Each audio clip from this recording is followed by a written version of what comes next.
Kevin, Yes. is there anything else that you love about Thanksgiving? I mean, so I told you I like mashed potatoes. You like cranberry sauce. The sauce, yeah, whatever.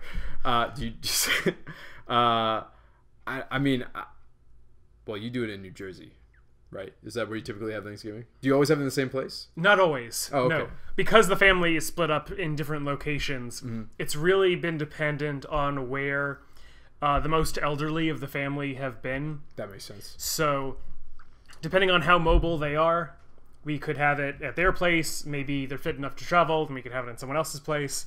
So, generally, there is an actual discussion as to where to hold it each There's time. a plan. Yeah. So how many people are at your people? typical Thanksgiving dinner for your family? So, depending on the side of the family, it could be something like in between 5 and 10, depending on if like one branch can come, to actually a similar amount, but edging higher for the other, whereas like closer like 8 to 12, and that's it. Yeah. So for my family, for the past, It's gonna be like I don't know, a multiple 20 of whatever years, I not said. 20 years, but it's like 15, maybe 15 years. So we've had it at the same place every year. And which, when my grandmother was very old, it was hard. She was in a wheelchair. So we had the Thanksgiving was on the second floor of this barn.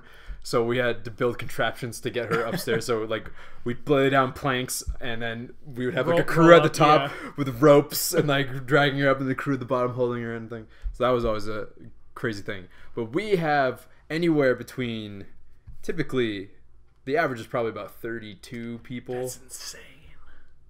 I can't begin to imagine what it's like with that many people. And we are crammed into a space that's probably not too much larger than this room right now. There's the head table where all my aunts and uncles and my mom sit at, and then there are generally 2, maybe 3 splintered off tables. One where it's the cousins, maybe the leftover aunts and uncles, and then there's another one for one of the offshoots of the family is like super fertile, so there's just tons of kids there. There's like a million kids in that one table, and then we just might throw other kids. Did you actually have kids tables? Yeah. This is a discussion that I've gotten into with some people. My family, specifically one member of my family, is very staunchly against kids tables because it's ageist and it serves to separate the family based on what generation you are and is non-inclusive. So have you ever heard that kind of argument? No, but that makes sense. But there's no way that we could have not done it that way, essentially, because You can't have one table with 30 people. Yes. Especially because we have to do it in like an L shape, so there's like one table and then there's the other 2 tables over here. But I mean, it was divided, so like the main family, the core of the family was at one table, and then it was like the next table was the younger part of the family, and then like the other table was like the youngest of the family, and it took a lot to move from one table. And like I was up at the head table like 1 year. I don't even know how that happened, and it was very strange. Usually they put me at the second tier table where if you sit on the end, because somebody goes around and places all the name cards, because this is how many people we have name tags for the plates and everything. Someone goes around, puts them down, and if you get put down at the head of the table, you are a server, which means you do not get to eat until everyone else has their food. Yeah. So you're standing there like, okay, you want this? Okay, you want this? You want this? Quick, hurry up, guys! I want to eat. It's fun, but it's ridiculous. Okay, this reminds me though. I'm gonna tell a story about a Thanksgiving. You can tell a story afterwards if you want. But so, ladies and gentlemen, I am slightly darker complexion than Kevin. Slightly darker. Kevin's complexion is what my mom's side of the family is, 100%. So I'm the black sheep of the family, quite literally.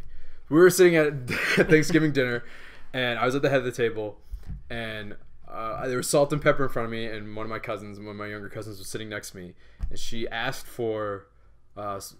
me for the pepper, and I said, which one is that? Because the way the salt shakers were, or the salt and pepper shaker, you couldn't see what was in them, and there wasn't like any identifying mark on the top, so I didn't know. I was like, which one is it? And she said the colored one. So she said that not thinking about it at all. I was just like, okay, I get it. And then one of my other cousins who was sitting next to me was just like, what? He's just like, what did you just say to him? And like our table just just broke out laughing. We're like, oh my! And she's just like, oh, I didn't mean it that way. I was like, I know you didn't mean it that way, but it's just funny the way it came out. It was great. It was just a funny story that comes out of being part of a multicultural family, as I am. Do you have any funny stories, Kevin? Not necessarily funny stories, but like, I don't want to say the same kind of. I don't want to say awkwardness, but but some miscommunications can happen because one side of my family has people that have been in the United States for something like 50 years at this point, but there's another branch of that family that moved here from Siberia about 20 years ago. Mm-hmm. Oh, wow. And so there's a very clear difference of the amount of Russian or Ukrainian or English that a different person can speak. And so there really is this constant translation that's happening with some of the younger cousins because she'll understand you know, all of them. Yes. And so it ends up becoming this kind of like a mini UN of having to wait for things to get translated back and forth. That's cool. I did not know that you had family members that have come that recently from Siberia. I've been to Siberia. They don't have Thanksgiving there. It's just a fact. No, they don't. Yeah. It's cold, except in the summer. It's hot, but in the winter it's cold. They should be thankful that they're here for Thanksgiving. They are. They very much are. Yes. I'm thankful that we are not going to be here for Thanksgiving and that we can both be with our families. But on that note, I think we're going to wrap this up so you can get back to enjoying your Thanksgiving holiday week or whatever. If you're traveling, be safe traveling. If you're going to go out shopping, don't trample anyone. No, I'm just saying don't. It's not worth it. Black Friday is not worth it. It's just a fact. It's not worth it. Yeah. Do it online. Wait Cyber Monday or, don't. Make your gifts. Why not? There you go. Make a TV. You can do that. Get some construction paper. Be creative. Cardboard box. Yes. Yeah. People love that stuff, right? It's homemade. It's the thought that counts. Right, yeah. Even if you're not 4 years old anymore, if you homemake your gifts out of cardboard paper, macaroni helps. Yeah, macaroni. Just grab a picture frame, take your picture out, glue some macaroni on it, give it to someone. Done. In the bag. You can support the show. We'd be thankful if you support the show by buying t-shirts over at outofspacetv.spreadshirt.com. You can also like and comment on this video. We are very thankful that we know you're going to do that. Because all you got to do is just go click on the little thumbs up or say thank you. Tell us what you think. What is your favorite Thanksgiving tradition? Or, do you have a Thanksgiving tradition? Let us know in the comments below. We will get back to you on that. There's videos. Next to Kevin, as per usual. They keep him company when I'm all the way over on this side of the screen. He's all the way over. He's in the middle, and the videos are there. Watch those. Enjoy the rest of your week. Yep. And thank you for watching. Thanks. We'll see you out there.